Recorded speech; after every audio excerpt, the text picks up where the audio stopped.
La plataforma cultural y ecologista Música pel Clima trabaja para usar el poder transformador de la música como herramienta de concienciación ambiental. Nuestro escenario solar se ha convertido en un símbolo de activismo ecologista, ofreciendo conciertos impulsados por energía limpia y renovable. Sin embargo, el reciente temporal Dana que golpeó Valencia inundó completamente nuestro almacén. Altavoces, micrófonos, generador solar, cableado, vestuario, todo inservible. La acción climática más tangible de Música pel Clima es la campaña Un concierto, un árbol.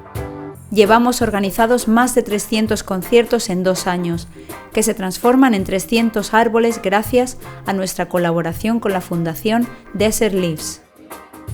A través de esta campaña queremos demostrar que podemos unir fuerzas y crear un cambio significativo. El temporal Dana es solo un ejemplo de los efectos de una emergencia climática cada vez más presente. Hagamos que esta pérdida se convierta en una oportunidad para reconstruir y seguir adelante hacia un futuro sostenible. Gracias por tu apoyo.